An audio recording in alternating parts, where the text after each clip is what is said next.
Line ಎಕ್ಸ್‌ಪ್ರೆಸ್‌ಗೆ ಸ್ವಾಗತ. ನಾನು ಸೀಮಾ ಬಂಗಾರಪ್ಪ. ಮಹಾರಾಷ್ಟ್ರ ಉಪಮುಖ್ಯಮಂತ್ರಿ ಅಜಿತ್ ಪವಾರ್ ನೇತೃತ್ವದ ರಾಷ್ಟ್ರೀಯತಾವಾದಿ ಕಾಂಗ್ರೆಸ್ ಪಕ್ಷ ಮತ್ತು ಅವರ ಸಹೋದರ ಸಂಬಂಧಿ ಶರದ್ ಪವಾರ್ ನೇತೃತ್ವದ ರಾಷ್ಟ್ರೀಯತಾವಾದಿ ಕಾಂಗ್ರೆಸ್ ಪಕ್ಷ ಶರದ್ ಚಂದ್ರ ಪವಾರ್ ಬಣ ಪುಣೆ ಪುರಸಭೆಗೆ ನಡೆಯಲಿರುವ ಚುನಾವಣೆಗೆ ಜಂಟಿ ಪ್ರಣಾಳಿಕೆಯನ್ನ ಬಿಡುಗಡೆ ಮಾಡಿದೆ. ಅಜಿತ್ ಪವಾರ್ ಮತ್ತು ಅವರ ಸಹೋದರ ಸಂಬಂಧಿ ಎನ್ಪಿಸಿ-ಎಸ್ಪಿಯ ಕಾರ್ಯಾಧ್ಯಕ್ಷೆ ಸುಪ್ರಿಯಾ ಸುಳೆ ಜಂಟಿ ಪತ್ರಿಕಾಗೋಷ್ಠಿಯಲ್ಲಿ ವೇದಿಕೆಯನ್ನ ಹಂಚಿಕೊಂಡರು. ಇದು 2023ರಲ್ಲಿ ಕಹಿ ವಿಭಜನೆಯ ನಂತರ ಎರಡು ಬಣಗಳ ನಡುವೆ ಹೆಚ್ಚುತ್ತಿರುವ ಸಾಮೀಪ್ಯವನ್ನ ಸೂಚಿಸುತ್ತದೆ.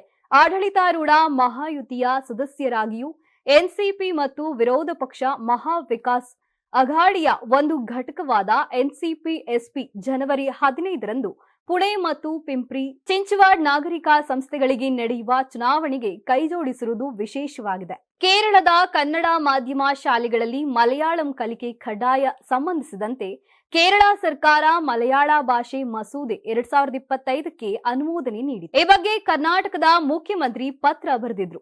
ಸಿದ್ದು ಪತ್ರಕ್ಕೆ ಕೇರಳ ಸಿಎಂ ಪಿಣರಾಯಿ ಪ್ರತಿಕ್ರಿಯೆ ನೀಡಿದ್ದಾರೆ. ಹೊರರಾಜ್ಯ ವಿದೇಶಿ ವಿದ್ಯಾರ್ಥಿಗಳಿಗೆ ಮಲಯಾಳಂ ಪರೀಕ್ಷೆ ಕಡ್ಡಾಯ ಅಲ್ಲ ಎಂದು ಹೇಳಿದ್ದಾರೆ.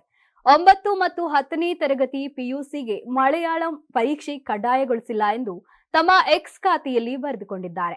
ರಾಷ್ಟ್ರೀಯ ಶಿಕ್ಷಣ ಪಠ್ಯಕ್ರಮದ ಅನ್ವಯ ಲಭ್ಯವಿರುವ ಭಾಷೆಯನ್ನ ಆಯ್ಕೆ ಮಾಡಿಕೊಳ್ಳಬಹುದು.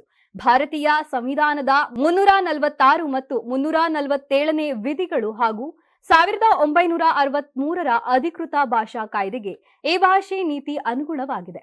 ಕೇರಳ ಸರ್ಕಾರ ಒಕ್ಕೂಟ ವ್ಯವಸ್ಥೆಯ ಹಕ್ಕುಗಳನ್ನ ಎತ್ತಿ ಹಿಡಿಯುತ್ತಿದೆ.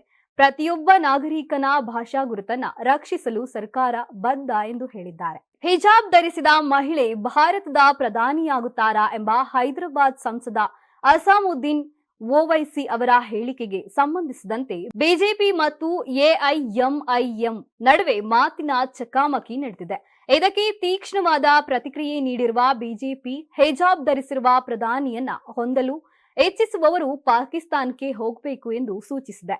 ಮುಂಬೈ ಮತ್ತು ರಾಜ್ಯದ ಇತರೆಡೆ ಸ್ಥಳೀಯ ಸಂಸ್ಥೆಗಳ ಚುನಾವಣೆಗಳನ್ನ ಗಮನದಲ್ಲಿಟ್ಟುಕೊಂಡು ಓವೈಸಿ ಮಹಾರಾಷ್ಟ್ರದಾದ್ಯಂತ ಪ್ರಚಾರ ನಡೆಸುತ್ತಿದ್ದಾರೆ. ಸೋಲಾಪುರದಲ್ಲಿ ಮಾಡಿದ ಭಾಷಣದಲ್ಲಿ ಎಐಎಂಐಎಂ ಅಧ್ಯಕ್ಷರು ಅಸಾಮುದ್ದೀನ್ ಓವೈಸಿ ದೇಶದ ಯಾವುದೇ ನಾಗರಿಕರು ಉನ್ನತ ಹುದ್ದೆಯನ್ನ ಅಲಂಕರಿಸಲು ಅವಕಾಶ ನೀಡುವ ಭಾರತೀಯ ಸಂವಿಧಾನವನ್ನ ಉಲ್ಲೇಖಿಸಿದರು. ಪಾಕಿಸ್ತಾನದ ಸಂವಿಧಾನವು ಕೇವಲ ಒಂದು ಧರ್ಮಕ್ಕೆ ಸೇರಿದ ವ್ಯಕ್ತಿ ಮಾತ್ರ ದೇಶದ ಪ್ರಧಾನಿಯಾಗಬಹುದು ಎಂದು ಸ್ಪಷ್ಟವಾಗಿ ಹೇಳುತ್ತದೆ. ಭಾರತ ಯಾವುದೇ ನಾಗರಿಕರು ಪ್ರಧಾನಿ, ಮುಖ್ಯಮಂತ್ರಿ ಅಥವಾ ಮೇಯರ್ ಆಗಬಹುದು ಎಂದು ಹೇಳುತ್ತದೆ. ಹಿಜಾಬ್ ಧರಿಸಿರುವ ಮಗಳು ಈ ದೇಶದ ಪ್ರಧಾನಿಯಾಗುವ ದಿನ ಬರುವುದು ನನ್ನ ಕನಸು ಎಂದು ಓವೈಸಿ ಹೇಳಿದ್ರು. ಸಂಸತ್ತಿನ ಬಜೆಟ್ ಅಧಿವೇಶನ ಜನವರಿ 2028ರಂದು ಆರಂಭವಾಗಲಿದ್ದು ಫೆಬ್ರವರಿ 1ರಂದು ಕೇಂದ್ರ ಬಜೆಟ್ 2026 ಮಂಡನೆಯಾಗಲಿದೆ. ಈ ಕುರಿತು ಮಾಹಿತಿಯನ್ನ ಸಂಸದೀಯ ವ್ಯವಹಾರಗಳ ಸಂಪುಟ ಸಮಿತಿಯು ಇಂದು ಬಿಡುಗಡೆ ಮಾಡಿದೆ. ಬಜೆಟ್ ಅಧಿವೇಶನವು ಜನವರಿ 28ರಂದು ಪ್ರಾರಂಭವಾಗಿ ಏಪ್ರಿಲ್ 2ರವರೆಗೆ ಮುಂದುವರಿಯಲಿದೆ. ರಾಷ್ಟ್ರಪತಿ ದ್ರೌಪದಿ ಮುರ್ಮು ಅವರು ಈ ಅಧಿವೇಶನಕ್ಕೆ ತಮ್ಮ ಒಪ್ಪಿಗೆಯನ್ನ ನೀಡಿದ್ದಾರೆ. ಅವರು ಅಧಿವೇಶನದ ಮೊದಲ ದಿನದಂದು ಸಂಸತ್ತಿನ 2 ಸದನಗಳನ್ನ ಉದ್ದೇಶಿಸಿ ಮಾತನಾಡಲಿದ್ದಾರೆ. ಬಜೆಟ್ ಅಧಿವೇಶನದ ಮೊದಲ ಹಂತವು ಫೆಬ್ರವರಿ 13ರಂದು ಮುಕ್ತಾಯಗೊಳ್ಳಲಿದ್ದು ಎರಡನೇ ಹಂತಕ್ಕೆ ಮಾರ್ಚ್ 9ರಂದು ಸಂಸತ್ ಸಭೆ ಸೇರಲಿದೆ. ಕೇಂದ್ರ ಸರ್ಕಾರವು 2025-26ರ ಆರ್ಥಿಕ ಸಮೀಕ್ಷೆಯನ್ನ ಜನವರಿ 29ರಂದು ಮಂಡಿಸಲಿದೆ. ಕೇಂದ್ರ ಬಜೆಟ್ 2026-27 ಅನ್ನ ಫೆಬ್ರವರಿ 1ರಂದು ಮಂಡಿಸಲಾಗುವುದು. ಈ ಬಜೆಟ್ ಅಧಿವೇಶನದಲ್ಲಿ ಬಜೆಟ್ ಚರ್ಚೆಗಳು, ಸಬ್ಸಿಡಿ ಬೇಡಿಕೆಗಳು ಮತ್ತು ಪ್ರಮುಖ ಆರ್ಥಿಕ ನೀತಿಗಳನ್ನ ಕುರಿತು ವಿವರವಾದ ಚರ್ಚೆಗಳು ನಡೆಯಲಿವೆ. ಭಾರತವು ರಸಗೊಬ್ಬರದ ಕ್ಷೇತ್ರದಲ್ಲಿ ಗಮನಾರ್ಹ ಪ್ರಗತಿ ಸಾಧಿಸಿದೆ. 2025ನೇ ಸಾಲಿನಲ್ಲಿ ದೇಶದ ಒಟ್ಟು ರಸಗೊಬ್ಬರದ ಅಗತ್ಯತೆ 73%ವನ್ನ ದೇಶೀಯ ಉತ್ಪಾದನೆಯ ಮೂಲಕ ಪೂರೈಸಲಾಗಿದೆ ಎಂದು ರಾಸಾಯನಿಕ ಮತ್ತು ರಸಗೊಬ್ಬರ ಸಚಿವಾಲಯ ಹೇಳಿದೆ. 2025ರಲ್ಲಿ ದೇಶೀಯ ರಸಗೊಬ್ಬರ ಉತ್ಪಾದನೆಯು ದಾಖಲೆಯ 524.62 ಲಕ್ಷ ಟನ್ ತಲುಪಿದ್ದು ಇದು ಇಲ್ಲಿಯವರೆಗಿನ ಗರಿಷ್ಠ ಮಟ್ಟವಾಗಿದೆ. ಕಳೆದ 5 ವರ್ಷಗಳಲ್ಲಿ ಉತ್ಪಾದನೆಯಲ್ಲಿ ನಿರಂತರ ಏರಿಕೆ ಕಂಡುಬಂದಿದೆ. 2021ರಲ್ಲಿ 433.29 ಲಕ್ಷ ಟನ್, 2022ರಲ್ಲಿ 467.87 ಲಕ್ಷ ಟನ್, 2023ರಲ್ಲಿ 507.93 ಲಕ್ಷ ಟನ್, 2024ರಲ್ಲಿ 509.57 ಲಕ್ಷ ಟನ್, 2025ರಲ್ಲಿ 524.62 ಲಕ್ಷ ಟನ್ ಉತ್ಪಾದನೆಯಾಗಿದೆ. ಯೂರಿಯಾ, ಡಿಎಪಿ, ಎನ್ಪಿಕೆ ಮತ್ತು ಎಸ್ಎಸ್ಪಿ ಸೇರಿದಂತೆ ವಿವಿಧ ರೀತಿಯ ರಸಗೊಬ್ಬರ ಉತ್ಪಾದನೆಯಲ್ಲಿ ಸ್ಥಿರವಾದ ಬೆಳವಣಿಗೆಯನ್ನ ದೇಶ ಕಂಡಿದೆ. ಕೇಂದ್ರ ಸರ್ಕಾರದ ಆತ್ಮನಿರ್ಭರ ಭಾರತ್ ದೃಷ್ಟಿಕೋನದ ಅನ್ವಯ ಹೊಸ ಘಟಕಗಳ ಸ್ಥಾಪನೆ ಸ್ಥಗಿತಗೊಂಡಿದ್ದು, ಘಟಕಗಳ ಪುನರ್ಜೀವನ, ದೇಶೀಯ ಉತ್ಪಾದನೆಗೆ ಪ್ರೋತ್ಸಾಹ ಮತ್ತು ಕಚ್ಚಾ ವಸ್ತುಗಳನ್ನ ಲಭ್ಯತೆಯನ್ನ ಖಚಿತಪಡಿಸಿಕೊಳ್ಳುವ ನೀತಿಗಳಿಂದ ಆಮದು ಮೇಲಿನ ಅವಲಂಬನೆಯು ಕಡಿಮೆಯಾಗಿದೆ. ಹೆಚ್ಚುತ್ತಿರುವ ಜಾಗತಿಕ ಆರ್ಥಿಕ ಮತ್ತು ಭೌಗೋಳಿಕ ರಾಜಕೀಯ ಅಪಾಯಗಳ ಮಧ್ಯೆ ದೇಶೀಯ ವಿನಿಮಯ ಮೀಸಲು ವೈದ್ಯೀಕರಣ ಮತ್ತು ಡಾಲರ್ ಅಲ್ಲದ ಸ್ವತ್ತುಗಳ ಕಡೆಗೆ ಕಾರ್ಯತಂತ್ರದ ಬದಲಾವಣೆಯಾಗಿ ಭಾರತೀಯ ರಿಸರ್ವ್ ಬ್ಯಾಂಕ್ ಯುಎಸ್ ಖಜಾನೆ ಸೆಕ್ಯೂರಿಟಿಗಳ ಹಿಡುವಳಿಕೆಯಲ್ಲಿ 21% ಅಷ್ಟು ಕಡಿಮೆಗೊಳಿಸಿದೆ. ಬ್ಲೂಮ್ಬರ್ಗ್ ವಿಶ್ಲೇಷಣೆಯ ಪ್ರಕಾರ ಕಳೆದ 4 ವರ್ಷಗಳಲ್ಲಿ ಆರ್ಬಿಐನಿಂದ ಯುಎಸ್ ಖಜಾನೆ ಹೂಡಿಕೆಗಳಲ್ಲಿ ಇದು ಮೊದಲ ವಾರ್ಷಿಕ ಕುಸಿತವಾಗಿದೆ. ಯುಎಸ್ ಬ್ಯಾಂಡ್ಗಳಲ್ಲಿ ತುಲನಾತ್ಮಕವಾಗಿ ಆಕರ್ಷಕ ಇಳುವರಿಯ ಹೊರತಾಗಿಯೂ ಡ್ರಾಡೌನ್ ದಾಖಲೆಯಾಗಿದೆ. ಈ ಅವಧಿಯಲ್ಲಿ ಮಾನದಂಡ 10 ವರ್ಷ ಯುಎಸ್ ಬ್ಯಾಂಡ್ಗಳ ಮೇಲಿನ ಆದಾಯ 4% ವ್ಯಾಪ್ತಿಯಲ್ಲಿ ವಹಿವಾಟು ನಡೆಸಿತು.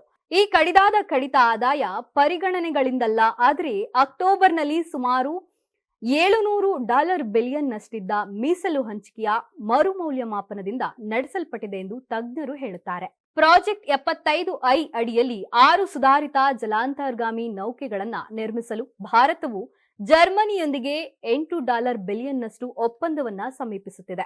ಇದು ತನ್ನ ನೌಕಾ ಸಾಮರ್ಥ್ಯವನ್ನ ಮತ್ತು ಮೇಕ್ ಇನ್ ಇಂಡಿಯಾ ಉಪಕ್ರಮವನ್ನ ಹೆಚ್ಚಿಸುವಲ್ಲಿ ಮಹತ್ವದ ಹೆಜ್ಜೆಯಾಗಿದೆ.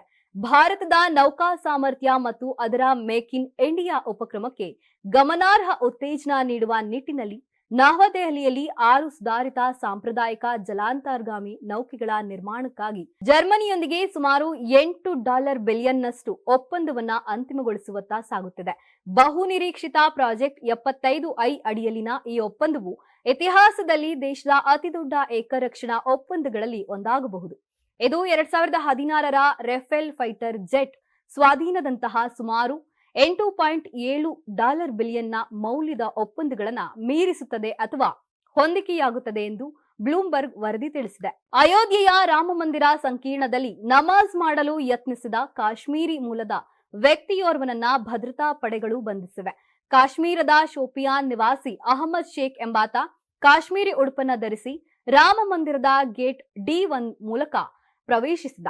ರಾಮ ಮಂದಿರದಿಂದ ಸಂಕೀರ್ಣದ ದಕ್ಷಿಣ ಗೋಡೆಯ ಪ್ರದೇಶದಲ್ಲಿರುವ ಸೀತಾ ರಸೋಯಿ ಬಳಿ ನಮಾಜ್ ಮಾಡಲು ಯತ್ನಿಸುತ್ತಿದ್ದ.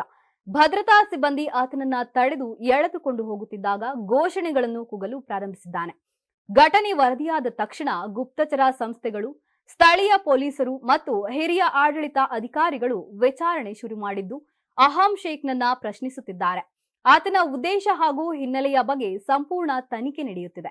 ಅಯೋಧ್ಯೆ ಪಟ್ಟಣ ಹಾಗೂ ಹೊರವಲಯದಲ್ಲಿ ಮಾಂಸಾಹಾರ ಆಹಾರ ಪದಾರ್ಥಗಳ ಪೂರೈಕೆ ಬಗ್ಗೆ ದೂರುಗಳು ಬಂದ ಹಿನ್ನೆಲೆ ಅಯೋಧ್ಯ ಆಡಳಿತವು ರಾಮ ಜನ್ಮಭೂಮಿ ದೇವಾಲಯದ 15 ಕಿಲೋಮೀಟರ್ ವ್ಯಾಪ್ತಿಯಲ್ಲಿ ಮಾಂಸಾಹಾರ ಆಹಾರ ಪದಾರ್ಥಗಳ ವಿತರಣೆಯನ್ನ ನಿಷೇಧಿಸಿದೆ. ಮಾಂಸಾಹಾರ ಆಹಾರ ಪದಾರ್ಥಗಳು ಮತ್ತು ಆಲ್ಕೋಹಾಲ್ ಪಾನೀಯಗಳಂತಹ ಪೂರೈಸುವ ಹೋಟೆಲ್ಗಳು ಮತ್ತು ಹೋಮ್ ಸ್ಟೇಗಳಿಗೆ ಎಚ್ಚರಿಕೆ ನೀಡಲಾಗಿದೆ ಮತ್ತು ಆನ್ಲೈನ್ ಮುಖಾಂತರ ಮಾಂಸಾಹಾರ ವಿತರಣೆ ಮೇಲೂ ಕೂಡ ನಿಷೇಧ ಹೇರಲಾಗಿದೆ. ಬ್ಲಿಂಕಿಟ್ ಡೆಲಿವರಿ ಬಾಯ್ ಒಬ್ಬರು ತಮ್ಮ ಸಮಯ ಪ್ರಜ್ಞೆಯಿಂದ ಮಹಿಳೆಯ ಜೀವ ಉಳಿಸಿರುವ ಘಟನೆ ತಮಿಳುನಾಡಿನ ಚೆನ್ನೈನಲ್ಲಿ ನಡೆದಿದೆ. ಮಧ್ಯರಾತ್ರಿ ಮಹಿಳೆಯೊಬ್ಬರು 3 ಎಲಿಪಾಷಾಣದ ಪ್ಯಾಕೆಟ್ಗಳನ್ನ ಆರ್ಡರ್ ಮಾಡಿದ್ರು. ಅದರಂತೆ ಬ್ಲಿಂಕಿಟ್ ಡೆಲಿವರಿ ಬಾಯ್ ಅನುಮಾನದಿಂದಲೇ ಇಲಿಪಾಷಾಣದ ಪ್ಯಾಕೆಟ್ಗಳನ್ನ ತೆಗೆದುಕೊಂಡು ಹೋಗಿದ್ದಾರೆ. ಡೆಲಿವರಿ ಸ್ವೀಕರಿಸಲು ಮಹಿಳೆಯೊಬ್ಬರು ಮನೆ ಬಾಗಿಲು ತೆಗೆದಿದ್ರು. ಆ ಮಹಿಳೆ ಕಣ್ಣೀರು ಹಾಕುತ್ತಾ ದುಃಖದಲ್ಲಿದ್ರು. ಆಗ ಡೆಲಿವರಿ ಬಾಯ್ ಅನುಮಾನಕ್ಕೆ ಮತ್ತಷ್ಟು ಪುಷ್ಟಿ ಸಿಕ್ಕಿತು. ತಕ್ಷಣವೇ ಆ ಮಹಿಳೆಯನ್ನ ವಿಶ್ವಾಸದಿಂದ, ಗೌರವದಿಂದ ಮಾತನಾಡಿಸಿದ್ದಾರೆ. ಆ ಮಹಿಳೆ ನೋವು, ದುಃಖದಲ್ಲಿರುವುದು ಗೊತ್ತಾಗಿದೆ. ಆಗ ಡೆಲಿವರಿ ಬಾಯ್ ಆ ಮಹಿಳೆಗೆ ಧೈರ್ಯದ ಮಾತುಗಳನ್ನ ಹೇಳಿದ್ದಾರೆ. ಜೀವನದಲ್ಲಿ ಕಷ್ಟಗಳು ಬರುತ್ತವೆ, ಆ ಕಷ್ಟಗಳು ನಿವಾರಣೆಯಾಗ್ತವೆ. ನಿಮ್ಮ ಜೀವ ಅಮೂಲ್ಯವಾದುದು, ಕಷ್ಟಗಳು ಶಾಶ್ವತ ಅಲ್ಲ ಅಂತ ಧೈರ್ಯ ತುಂಬಿದ್ದಾನೆ. ಯುವಕನ ಮಾತು ಕೇಳಿ ಮಹಿಳೆ ನಿರ್ಧಾರ ಬದಲಿಸಿ ಜೀವನ ಎದುರಿಸಲು ಸಂಕಲ್ಪ ಮಾಡಿದ್ದಾಳೆ. ಈ ಕಥೆಯನ್ನ ಬ್ಲಿಂಕಿಟ್ ಡೆಲಿವರಿ ಬಾಯ್ ಸೋಷಿಯಲ್ ಮೀಡಿಯಾದಲ್ಲಿ ತಾನೇ ಹಂಚಿಕೊಂಡಿದ್ದಾನೆ. ಮಹಿಳೆಯ ಜೀವ ಉಳಿಸಿದ ಡೆಲಿವರಿ ಬಾಯ್ ಕಾರ್ಯಕ್ಕೆ ಭಾರಿ ಮೆಚ್ಚುಗೆಗೆ ಪಾತ್ರವಾಗಿದೆ. ಇದಿಷ್ಟು ಇವತ್ತಿನ ಲೈನ್ ಎಕ್ಸ್‌ಪ್ರೆಸ್ ಅಪ್ಡೇಟ್ಸ್. ನೋಡ್ತಾ ಇರಿ ಲೈನ್ ಟಿವಿ.